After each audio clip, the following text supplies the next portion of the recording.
Hi నేను Satish. Big boss season 9 winner కోసం voting అయితే నెక్స్ట్ లెవెల్లో జరుగుతుంది. అన్అఫిషియల్లో కావచ్చు, అఫీషియల్లో కావచ్చు, కామెంట్లతో సోషల్ మీడియా మొత్తం మోత మోగిపోతూ ఉంది. మరి మీ దృష్టిలో ఎవరు విన్నర్ అనుకుంటున్నారో ఖచ్చితంగా ఒక కామెంట్ పెట్టండి. అట్లాగే మిస్డ్ కాల్స్ అండ్ హాట్స్టార్లో ఓటు వేస్తేనే మన న్యూస్ బౌల్ పోల్ కూడా ఒకటి లింక్ పెట్టాను నేను, post journalist Satish and news bowl రెండింటిలో. అందులో కూడా ఓటు వేయండి. ఆ లింక్ కూడా కింద పెడతా, అందులో కూడా ఓటు వేసి ఆ లింక్ కూడా షేర్ చేయండి. ఎంత ఎక్కువ ఓటింగ్ జరిగితే మన అన్అఫిషియల్ కూడా అంత క్లారిటీ వచ్చేస్తుంది. కానీ ఇప్పటికైతే ఫస్ట్ డే మార్నింగ్ నేను చూసే సమయానికి ఎంతవరకు, ఎందుకంటే సండే ఎపిసోడ్ అయిపోయిన వెంటనే పోల్ స్టార్ట్ అయిపోయింది కదా, ఓవరాల్గా ఎట్లా ఉంది పొజిషన్స్ అయిపోతా, ప్లస్లు మైనస్లు అన్నీ చెబుతా. స్కిప్ చేయకుండా చివరి వరకు చూడండి. ఖచ్చితంగా లైక్ కొట్టండి. జెన్యూన్ రివ్యూస్, హ్యూమన్ సైకాలజీ, అక్కడ హౌస్ మేట్స్ తాలూకా సైకలాజికల్ గేమ్ ఎట్లా ఆడిందో దానికి తగ్గట్టుగా ఆడియన్స్ నుంచి రియాక్షన్ కూడా వస్తుంది కదా. సో ప్రాక్టికల్గా ఏం జరుగుతుంది, జరగబోతుంది అనేది క్లియర్గా పాయింట్ టు పాయింట్ మాట్లాడదాం. ఊరికే ఏదో మంత్రదానం వేసి చెప్పినట్టు చెప్పకుండా, మ్యాజిక్లు కాకుండా లాజిక్లతో వెళ్దాం. స్కిప్ చేయకుండా చూడండి. లైక్ అండ్ కామెంట్ అయితే మర్చిపోకండి. ఇక ఎనీ పోల్, ఏ పోల్ చూసినా ఫస్ట్ డే మార్నింగ్ అయితే పవన్ కళ్యాణ్ పడాల టాప్లో ఉన్నాడు, లీడ్లో ఉన్నాడు. పర్సంటేజ్ కూడా ఎక్కువ వేరియేషన్ కనిపిస్తుంది. సెకండ్ ప్లేస్లో తనూజ ఉంటే వీళ్ళిద్దరి మధ్య డిఫరెన్స్ కూడా ఎక్కువగానే కనిపిస్తూ ఉంది. ఫస్ట్ సెకండ్ ప్లేస్లో కళ్యాణ్ తనూజ ఉంటే మిగిలిన వాళ్ళు దగ్గరకు వచ్చే పరిస్థితి కూడా లేదు. డబల్ ఓటింగ్ జరుగుతుంది వీళ్ళిద్దరు తర్వాత జరిగే వాళ్ళకి వీళ్ళకి మధ్య. అంటే వీళ్ళిద్దరికీ జరుగుతున్న ఓటింగ్లో సగం ఓటింగ్ థర్డ్, ఫోర్త్, ఫిఫ్త్ పొజిషన్లో ఉండే వాళ్ళకి జరుగుతుంది. అట్లా ఉంది. అయితే కళ్యాణ్కి జరుగుతున్న ఓటింగ్ చూస్తే నిజంగా మిరాకిల్ అని చెప్పాలి. ఇతడికి నెగిటివిటీ కూడా ఉంది. నెగిటివిటీ లేదు అని చెబితే నా అంత మూర్ఖుడు ఇంకొకడు ఉండడు. ఖచ్చితంగా తిట్టే వాళ్ళు తిడతారు, వేస్ట్ ఫెయిల్ అంటారు, తన కోసం తను ఆడట్లేదు అంటారు, తన కోసం అసలు ఏ రోజు కూడా ఆడలేదు అనే వాళ్ళు ఉన్నారు. నేను కూడా చాలా రివ్యూలో ఎపిసోడ్లో కూడా చెప్పాను. అదే టైంలో అతన్ని పొగిడేవాళ్ళు, అతన్ని ఇష్టపడే వాళ్ళు కూడా చాలామంది ఉన్నారు. ఎందుకనేది కూడా చెబుతా. అఫ్కోర్స్ ఆయన కామ్ గోయింగ్ కావచ్చు, చాలా సందర్భాల్లో కామ్గా చూడడం, అతను ఎంతసేపు ఆవిడ వెనకనే ఉంటే ఉండొచ్చు, కానీ ఆవిడకి సపోర్ట్గా చేసుకుంటే ఆవిడకి ఒక పిల్లర్లాగా ఉంటే ఉండవచ్చు. కానీ అట్ ది సేమ్ టైం మిగతా వాళ్ళందరితో కూడా పొలైట్గానే, ఒబిడియంట్గానే, గొడవలు, పంచాయతీలు, అరుపులు, కేకలు, డామినేటింగ్ నేచర్ లేకుండానే ఒబిడియంట్గా అణిగి మణిగి ఉన్నాడు. అది ఒకటి కూడా. ఆ నేపథ్యాన్ని, ఆ నేచర్ని కూడా గుర్తించే వాళ్ళు, ఇష్టపడే వాళ్ళు కూడా ఉన్నారు. అందువల్ల కూడా ఇంత ఓటింగ్ జరుగుతూ ఉంది. మీకు కొన్ని ఎగ్జాంపుల్స్ కూడా చెబుతారు.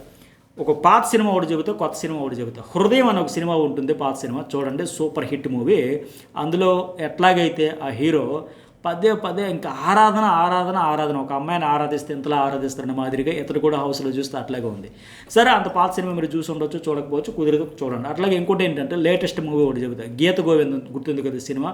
అందులో లాస్ట్లో ఒక దగ్గర అమ్మాయి రష్మికి ఒక మాట అంటుంది, మేడం మేడం మేడం మేడం, వేరే నువ్వు ఎంతలాగా పిచ్చెక్కిపోయి అభిమానించి ఇష్టపడతా ఉంటే ఏ అమ్మాయి నీకు పడదురా, నీకు ఎప్పుడో పడిపోయారా అంట. చూడండి, అట్లా అంటే ఆ సినిమాలో కూడా ఏంటి, ఆరాధించడు, ఆ రెస్పెక్ట్ ఇవ్వడు. ఆ అమ్మాయి అంటే ప్రాణం ఇచ్చేస్తున్న మాదిరిగా ఆయనకి అంత ఫీలింగ్ ఉంటుంది, కానీ భయపడుతూ ఉంటాడు. అంటే ఈ రెండు సినిమాల్లో క్యారెక్టరైజేషన్ చూస్తే ఎట్లా అనిపించింది అంటే, అమ్మాయి డామినేటింగ్ ఉంటే ఆ అబ్బాయి చాలా పొలైట్గా ఆరాధిస్తూ అణిగి ఇంకా నువ్వే నా ప్రాణం, నువ్వే సర్వం అని మాదిరి ఉంటారు కదా. అట్లా ఆ యాంగిల్లో కూడా చూసేవాళ్ళు, కనెక్ట్ అయ్యే వాళ్ళు ఉంటారు. ఇట్లా రకరకాలుగా. సరే, మీకేమనిపించింది, ఏ యాంగిల్లో కనెక్ట్ అయ్యాడని కూడా చెప్పండి. చాలామంది మా పక్కింటి అబ్బాయిలాగా ఉంటాడు, మా ఇంట్లో పిల్లర్లాగా ఉంటాడు, చాలా ఒబిడియంట్గా ఉంటాడు, జెన్యూన్గా ఉంటాడు, కన్నింగ్ కాదు, ఎలాగైనా గెలిచేయాలనుకోడు. అఫ్కోర్స్ నెగిటివ్స్ లేదా అంటే స్టార్టింగ్లో ఉన్నాయి. ఫస్ట్ 3 వీక్స్ అయితే ఎంతకంటే డిజాస్టర్ లేదు. ఆ వారం బయటకు వచ్చేస్తుంటే ప్రియాతో పాటు ఉన్నట్టుగా అనిపించింది. ఇందుకా వచ్చాడని కూడా విమర్శించాం. నా నోటితో నేను కూడా చాలాసార్లు చెప్పాను. అగ్ని పరీక్షలో చాలామందికి సమాధానాలు చెప్పి 3వ వారం బయటకు వచ్చేసి వాళ్ళందరికీ సమాధానాలు చెప్పుకుంటారు. కానీ ఆ తప్పులు తెలుసుకున్నాడు. ఆ తర్వాత ఆట మార్చుకున్నాడు. ఆ 4వ వారం అతనికి బెస్ట్ వీక్ ఏదైనా ఉందంటే 4th వీక్ అని చెప్పాలి.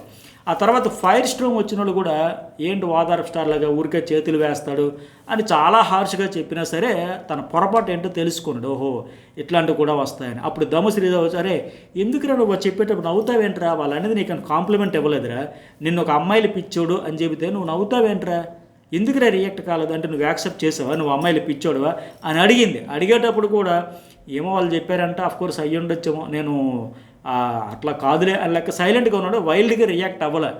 సర్లే మార్చుకుందాం, ఇది మిస్టేక్ అయిందా, బ్లెండర్ అయిందా, అసలు చేతులు వేస్తాను అమ్మాయిల మీద అనేది నెగిటివ్ పోతుందా అని మార్చుకునే ప్రయత్నం చేశాడు తప్ప నేను అట్లా కాదు దబాయించేది కానీ రియాక్ట్ అయ్యేది కానీ కూడా లేదు.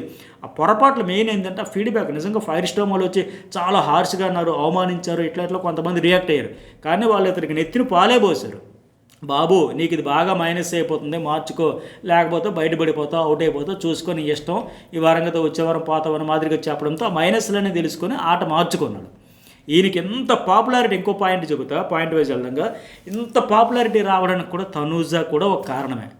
ఎందుకంటే వాళ్ళిద్దరి మధ్య ఎట్లా ఉండింది, తనూజ ఏమనుకుంటుంది ఎంతసేపు, ఆవిడికి ఏం తెలియదు, మనమే చెప్పాలి మనమే నేర్పాలి స్థాయి నుంచి ఆయన మీద అరవడం, ఆయన మీద ప్రతిసారి ఈవిడ అరవడమే తప్ప ఆయన అరిచింది జీరో. ఆయన అలుగుతాడు, నిన్న కూడా చూసాం, 3 లక్షలు తీసుకోవచ్చు కదా, ఇమ్యూనిటీ తీసుకోవచ్చు కదా, ఏడు చేసి బయట కూర్చొని అలిగాడు. చిన్నదానికి పెద్దదానికి ఆవిడ అలిగి కేకలేసి ఆమె డామినేషన్ నేచర్ ఆవిడది ఉంటే, ఇతడేమో సైలెంట్గా కామ్గా పడుతూ, మొన్న ఒక సందర్భాలు అంటాడు, నువ్వు టాస్క్ ఓడిపోయినప్పుడు నేను తిట్టాను కదా, ఏంది నెంబర్స్ టాస్క్లు, రీతు చౌదరి ఫుల్ కామెడీ అయిపోయింది కదా, 3+3 అంత ఆ టైపులో లెక్కలు ఇచ్చిన టాస్క్లో, నువ్వు ఓడిపోయినప్పుడు నేను తిట్టాను కదా, నువ్వు కూడా నన్ను తిడతావేమో అనుకున్నాను. ఆవిడంటే, అమ్మో నిన్ను తిట్టడమే మనకు అంత ఉందా, నేను తిడితే నువ్వు పడతావా, నువ్వు భరిస్తావా, నాకు అంత సీన్ లేదు లేని మాదిరిగా అన్నం చూస్తే, ప్రతి సందర్భంలో ఆవిడ డామినేటింగ్ నేచర్ ఆవిడకి డ్యామేజ్ చేసేసింది. ఆ డామినేటింగ్ నేచర్ అనేది ఆవిడకి డ్యామేజ్ చేసింది, ఇతనికి మైలేజ్ ఇచ్చింది. సో ఆమె టాపులో నుంచి ప్రస్తుతానికి సెకండ్ ప్లేస్కి రావడానికి కారణం మరీ ఓవర్ డామినేటింగ్. మొన్న సంజన అండ్ ఏం పేరైనా భరణి గారు మాట్లాడినట్టుగా, ఏంది తనూజ డామినేటింగ్ మరీ ఎక్కువైపోతుంది, కూర్చోమంటే కూర్చుంటాడు, నిల్చోమంటే నిలబడతాడు, ఇట్లా పప్పెట్లాగా ఆడుకుంటుంది ఏంటి అనేది వల్ల తనూజకి దెబ్బ పడిపోయి, ఆయనకు సాఫ్ట్గా ఉంటాడు, ఒబిడియంట్గా ఉంటాడు, పొలైట్గా ఉంటాడు, అరవడు, కసురుకోడు, మౌనంగా ఎదగబడి చెట్టునికి చెబుతుందన్న మాదిరిగా అట్లా ఇది కూడా అందువల్ల కూడా చాలామందికి వచ్చింది. నేను చెబుతున్నా కదా, ఏం సార్ ఇతరులో నెగిటివ్ లేదంటే ఎందుకు లేదు, నేనే చాలాసార్లు చెప్పాను, మీరు చాలాసార్లు కామెంట్లు పెట్టారు, ఇప్పటికీ చాలామందికి ఫ్రస్ట్రేషన్ వస్తుంది. కానీ అంతే స్థాయిలో పాజిటివ్గా ఆలోచించిన వాళ్ళు తీసుకున్న వాళ్ళు కూడా ఉన్నారు.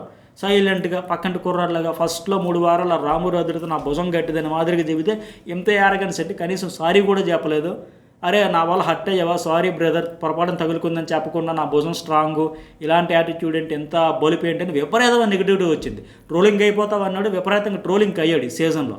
ఇతడి కోసం ఇతడు ఆడు హచ్చిపెట్టలాగా ఎంతసేపు ఆవిడికి జాకీలు పెట్టి లేపడానికే, అరే నాయన నీకు కప్పిస్తామంటే నువ్వు తీసుకెళ్ళి ఆవిడికి ఇవ్వాలనుకునే, నువ్వు గెలిస్తే క్లాప్స్ కొడదామని మేము చూస్తుంటే నువ్వు ఆవిడ గెలిస్తే క్లాప్స్ కొడతానని నువ్వు చూస్తావేంటని విపరీతంగా నెగిటివిటీ వచ్చింది, మైనస్ వచ్చింది. నా రివ్యూలో కూడా అన్నీ చెప్పాయి. అట్ ద సేమ్ టైం చెబుతా ఉన్నాయి కదా, ప్లస్లు కూడా ఉన్నాయి, ఒక్కొక్కరు ఒక్కొక్క యాంగిల్లో కనెక్ట్ అయ్యారు. ఇప్పుడు ప్రియాతో బాటంలో ఉన్నప్పుడు అయిపోయింది, మన సీన్ అయిపోయిందని బాగా ఏడ్చాడు. ఆ శ్రీజ అవుట్ అయిపోయిన తర్వాత పూర్తిగా గేమ్ చేంజ్ అయిపోయింది ఇతడిది. ఆవిడ కోసం ఆయన పరితపించిపోవడం, ఆమెతో పోటీ పడాల్సిన వాడు ఆమెతో రైవలరీ కొనసాగించాలని ఎక్స్పెక్ట్ చేసిన వాళ్ళందరూ కూడా హైలీ డిసప్పాయింట్ అయ్యారు, ఇప్పటికి కూడా అవుతూ ఉన్నారు. కానీ ఇతడేంటి, ఆ దమ్ము శ్రీజ కావచ్చు, ప్రియ కావచ్చు, కామనర్స్ కావచ్చు, వాళ్ళందరూ వెళ్ళిపోయారు. నాకు ఇంకా ఎవరెక్కడ ఉన్నారు, ఈవిడే నా దేవత, నాకు ఆట నేర్పింది, వెన్ను తట్టి ప్రోత్సహించింది, ఇట్లా ఉండకూడదు ఇట్లా ఉండాలని చెప్పింది అని చెప్పేసి అతడేంటి ఎంతసేపు ఎలా ఉండాలో ఎలా ఉండకూడదో నాకు చెప్పింది, నాకు గైడ్, ఫిలాసఫర్ ఇవన్నీ అని చెప్పి మాదిరిగా ఒక ఆరాధనా భావంతో, కృతజ్ఞతా భావంతో ఉన్నాడు. అవన్నీ చూసే వాళ్ళకి ఎంతసేపు పడతాడు తప్ప తిరిగి అండే అనే మాదిరిగా ఆమె అరుపులు డామినేషన్తో ఆయన కొండలాగా ఎదిగాడు. ఆమె ఆ పెద్ద కొండ పక్కన ఇప్పుడు ఆవిడ చిన్న కొండలాగా ఆవిడే తగ్గించింది. మెయిన్ ఇతరులో అనుకోకుండా విధానమే కారణం. ఎట్లా అయిపోయిందంటే మరీ సేవకుర్లు తయారయ్యేడేంటి, ఆవిడ గేమ్లో హెల్పర్లా మారిపోయాడేంటి, ఇట్లా వచ్చింది. అయితే ఇంకా మైనస్లు ఇంకా ఉన్నాయి. నామినేషన్లో 0. మన భరణి గారిది కూడా మబ్బులు విడిపోయాయి. గౌతమ్తో టాస్క్ ఓడిపోయారంటే ఆయనకి సరదానా, లాస్ట్ నామినేషన్ అవ్వాలి, ఎలాగైనా అవ్వాలని చెప్పేసి ఆయనకి ప్రెజర్ ఎక్కువైపోయి వాళ్ళ అమ్మాయికి మాట ఇచ్చాడు. ఒక నామినేషన్ ఏంటి, ఓవరాల్గా నామినేషన్లో పెద్ద గుండు సున్నా అని చెప్పొచ్చు. ఇతర మైనస్ పాయింట్లు, ఫైర్ లేదు, ఫైటింగ్ నేచర్ లేదు, రైవలరీ కొనసాగించలేదు. కాకపోతే సాధారణ ఇప్పుడు నేను చెప్పిన క్వాలిటీస్ అని బిగ్ బాస్ కంటెస్టెంట్స్ నుంచి, విన్నర్ నుంచి ఎక్స్పెక్ట్ చేస్తారు ఆడియన్స్. అవి లేకపోగా అణిగిమణిగి ఉండడం, ఆరాధించే గుణం, మొత్తానికి ఎట్లా. నేను మొన్న ఒక మెయిన్ బ్యాక్గ్రౌండ్ కూడా, ప్రొఫెషనల్ బ్యాక్గ్రౌండ్ కూడా ఒక 20 డేస్ బ్యాక్ నవంబర్ 30 ఒక వీడియో పెట్టా. మొన్న ఒకసారి చెప్పా, ఫస్ట్ నేనే చెప్పా, కళ్యాణ్ గెలిస్తే 100 కోట్ల ప్రచారం బిగ్ బాస్ సీజన్కి. ఆ వీడియో చూడండి, ఇప్పటికే మన ఛానల్లో న్యూస్ బాలో ఉంటుంది. నవంబర్ 30 తంబనేలు కూడా అదే పెట్టా, కళ్యాణ్ గెలిస్తే 100 కోట్ల ప్రచారం షోకి. అది నిజం 100%. ఎందుకంటే ఇప్పుడు ఆడియన్స్ ఆ రకంగా కనెక్ట్ అవుతారు. ఆపరేషన్ సింధూర్ నేపథ్యంలో ఒక ఆర్మీ సోల్జర్ వచ్చాడంటే కంట్రీ వైడే వైబ్ వస్తుంది, అది కనెక్ట్ అవుతారు. కొన్ని ప్రొఫెషన్స్కి హైలీ రెస్పెక్టెడ్ ప్రొఫెషన్స్, ఇది ఒక ప్రొఫెషన్. అందువల్ల ఖచ్చితంగా ఆ యాంగిల్లో అతడు పూర్ బ్యాక్గ్రౌండ్, మదరు ఫాదరు వచ్చి ఇన్నోసెన్స్, ఇతడు ఇన్నోసెన్స్ ఇవన్నీ కూడా కలిసి వచ్చాయి. ఆవిడకి ఏమైంది, తనూజకి టైటిల్ రేస్లో ఉండాల్సిన ఆవిడ నోరే శత్రువు అయిపోయింది. నిన్న భరణి గారు వెళ్ళిపోయేటప్పుడు ఆడాల్సిన అవసరం లేదు. ఎందుకంటే భరణి బతిములు ఆడాడు, ప్రాధేయపడ్డాడు, నాకు హెల్ప్ చేయి ప్లీజ్ ప్లీజ్ ప్లీజ్ ప్లీజ్. తనుజాని అంతలా పాపం ప్రాధేయపడేటప్పుడు అందరికీ బాధ అనిపిస్తుంది. సరే నువ్వు చేయలే, నా కోసం ఇమాన్యుయల్ స్టాండ్ తీసుకున్నాడు అన్న ఓకే, బట్ మళ్ళీ ఇప్పుడు ఏడిస్తే అది ఎట్లా డ్రామాలాగా అనిపించదా? ఇవన్నీ కలిపి ఆవిడకైతే మైనస్ అయిపోయినాయి. కళ్యాణ్ అయితే ఒక 36% కొన్ని చోట్ల ఎక్కువే కనిపిస్తుంది, తక్కువ 36 తక్కువ ఎక్కడా కనబడట్లా, అట్లా ఓటింగ్ ఉంది. ఇక తనూజకు సంబంధించి 29% ఉంది. నేను స్టార్టింగ్లో పర్సంటేజ్లు చెప్పాల్సిందా, కంటిన్యూషన్ లాజిక్లు పాయింట్స్ అని చెబుదామని వచ్చాను. ఇంతవరకు మీరు ఆ పర్సంటేజ్ల కోసం వెయిట్ చేసి ఉంటారు, సారీ. ఆయనకైతే 36%, తనూజకైతే 29%. ఇక మిగిలిన ముగ్గురు కూడా టైటిల్ రేసులో లేరు కదా అని మీరు లైట్ తీసుకోకండి. కానీ ఆ ముగ్గురు కూడా సూట్ కేసు రేసులో ఉన్నారు. ఆ సూట్ కేసు కోసం అర్హులే అనుకుంటే ఖచ్చితంగా వాళ్ళకు కూడా ఓటు వేయండి. ఇక విన్నర్నే డిసైడ్ చేసే ఓటింగ్ అని చెప్పేసి విన్నర్ కోసం అని కాకుండా మిగతా వాళ్ళు కూడా కష్టపడి అర్హులు డిజర్వ్ కాబట్టి కదా టాప్ 5 వచ్చారు. ఇక థర్డ్ ప్లేస్లో ఇమాన్యుయల్ ఉన్నాడు 13%. ఇప్పుడు కళ్యాణ్ ఫస్ట్లో ఉంటే ఆయన తర్వాత ఉండే తనుజకి ఆయనకి మధ్య 7% వరకు డిఫరెన్స్ ఉంది. ఫస్ట్ డేకి నేను చెప్పేది 7% వరకు డిఫరెన్స్ ఉంటే ఆ సెకండ్ ప్లేస్లో ఉన్న తనుజకి థర్డ్ ప్లేస్లో ఇమాన్యుయల్కి మధ్య ఆల్మోస్ట్ డబల్ కంటే ఎక్కువ డిఫరెన్స్ అయితే ఉంది. ఆయనకి 13 ఉంటే ఆవిడకి 29% ఉంది, అంత తేడా ఉంది. సో ఇప్పటికైతే ఇమాన్యుయల్ థర్డ్ ప్లేస్, కానీ సంజనా డీమోన్ కూడా డామినేట్ చేసేయచ్చు, ఏదైనా జరగచ్చు. విన్నర్ రేస్ నుంచి అయితే ప్లేసు మీరు మార్చలేకపోవచ్చు, బట్ ఈ 3, 4, 5th పొజిషన్స్ అయితే మీరు మార్చవచ్చు, ఆ రేంజ్లో కనిపిస్తూ ఉంది. ఇమాన్యుయల్ పాపం దురదృష్టం ఏంటంటే విన్నర్ రేస్లో ఉండే ఆయన ఎందుకు ఎట్లా వచ్చేసాడు థర్డ్ ప్లేస్ కంటే పక్కగా సేఫ్ ప్లే, కర్ర విరగకూడదు, పాము చావకూడదు, ఎవరితో గొడవలు ఉండకూడదు, ఎవరితో రైవలరీ ఉండకూడదు, నెగిటివ్స్ ఉండకూడదు, అందరితో సరదాగా హాయిగా నవ్విస్తూ బతకాలనే కాన్సెప్ట్. తనుజతో గొడవలొద్దు, ఎవరితో గొడవలొద్దు. హోస్ట్ చాలాసార్లు ప్రతి సీజన్లో చెబుతారు బిగ్ బాస్ హౌస్లో సేఫ్ ప్లే అంటే రిస్క్లో ఉన్నట్టే, దానివల్ల నష్టపోయాడు. ఇక 4th ప్లేస్లో సంజన 12%, ఇమాన్యుయల్ 13, సంజన 12. 5th ప్లేస్లో డీమోన్ పవన్ అయితే 10% ఉంది. వీళ్ళ ముగ్గురి మధ్య కూడా 3rd, 4th, 5th positions తారుమారైనా ఆశ్చర్యపోవక్కర్లా. First డేకి నేను చెబుతున్నది. ఇక సంజన ఖచ్చితంగా గేమ్ చేంజర్, ఫైటర్, చాలామందికి ఇన్స్పిరేషన్. ఆమె ఏజ్ గ్రూప్లో మరీ అంత ఎక్కువగా 36, కానీ ఆ ఏజ్ గ్రూప్లో వచ్చిన ఫిమేల్ కంటెస్టెంట్లు టాప్ 5లో ఉండడం చాలా కష్టం, చాలా తక్కువ. ఆ మేల్ కంటెస్టెంట్స్ అంటే కౌశల్ కావచ్చు, బాబా భాస్కర్ కావచ్చు, చాలామంది వస్తారు, కానీ ఫిమేల్ వచ్చి బిందు మధు టైటిల్ కొట్టుకుపోయింది 30+ వచ్చాక. బట్ ఈవిడ ఆ చిన్నపిల్లలు వదిలేసి రావడం, ఎన్ని వారాలు ఎంత టార్గెట్కి గురైంది. హయ్యెస్ట్ నామినేషన్ కూడా ఈవిడికే పడ్డాయి. ఫస్ట్ అయితే 10 వారాలు ఉంటే చాలు అనుకుంది, ఫ్యామిలీ వీక్ వరకు చాలు అనుకుంది, అట్లాంటిది టాప్ 5, టాప్ 3లో అనుకుంది. ఆ డ్రీమ్స్ అయినా నెరవేరే. దెబ్బకి నిన్న నైట్ అంతా లైవ్లో మాట్లాడుకుంటుంది అదే, అబ్బా ఎన్ని బాధలు, ఎన్ని అవమానాలు, ఎంత ప్రెజరు, ఎంత పెయిన్ అన్నీ భరించా, పోనీ అవన్నీ భరించినందుకు నాకు ఫలితం దక్కింది, టాప్ 5కి వచ్చానని చెబుతూ ఉంది. అట్లాగే నన్ను భరణి కూడా అప్రిషియేట్ చేశాడు కదా, నిజంగా మీరు ఫైటర్ అండి, నన్ను కూడా కొట్టారు, బయటకు వచ్చారు, ఇంతవరకు వచ్చారంటే నిజంగా ఫైటర్, ఫైటింగ్ స్పిరిట్ వల్ల ఆవిడ వచ్చింది. ఇక డీమోన్ అయితే 10% చెప్పే కదా, ఈ ఇద్దరి మధ్య 2-3% ఉంది, వీళ్ళ ముగ్గురు మధ్య కూడా డిఫరెన్స్ 13, 12, 10. సో మొత్తానికి ఏంటంటే కళ్యాణ్ నామినేషన్లో లేకపోవడం కూడా గత వారం డీమోన్ సేవ్ అవ్వడానికి అది కూడా కారణం. ఇద్దరు కామనర్స్ కదా, కొంతవరకు ఓట్లు అయితే షేర్ అయ్యాయి, దాంతో మొత్తం ముఖ చిత్రమే మారిపోవాల్సింది, ఈ రకంగా కూడా కలిసి వచ్చింది. సో మొత్తానికి ఏంటంటే మీరు ఇంకా మార్చుకోవాల్సిన ప్లేస్లు ఏమైనా ఉన్నాయంటే డీమోన్, సంజన, ఇమాన్యుయల్ వీళ్ళ ముగ్గురు ప్లేస్లో 3rd, 4th, 5thలో అటు ఇటు జంబ్లింగ్ జరగవచ్చు. అది మీరు వేసే మిస్డ్ కాల్స్, హాట్స్టార్లో ఓట్లు. అట్లాగే మన channel news bowl and journalist అదిస్లో కూడా పోస్ట్స్లో నేను ఒపీనియన్ పోల్ పెట్టా, అది కూడా ఓటు వేయండి. ఆ లింక్ కూడా కింద పెడతా, ఆ లింక్ కూడా షేర్ చేయండి. మరి వారం అయితే మామూలు బీభత్స భయానకమైన ఓటింగ్ కాదు, పిఆర్ గేమ్ కావచ్చు, ఫ్యాన్స్ కావచ్చు, ఫాలోవర్స్ కావచ్చు, అందరూ కూడా నెక్స్ట్ లెవెల్ గేమ్ చేంజ్ కోసం తపన పడతారు, తాపత్రయపడతారు. ఓటింగ్ వీడియోలు మాత్రం ఎట్టి పరిస్థితుల్లో మిస్ కాకుండా ఈ వీడియోకి ఎంతవరకు లైక్ చేయబోతు లైక్ చేయండి, కామెంట్ చేయండి, సబ్స్క్రైబ్ అయితే చేసుకోండి.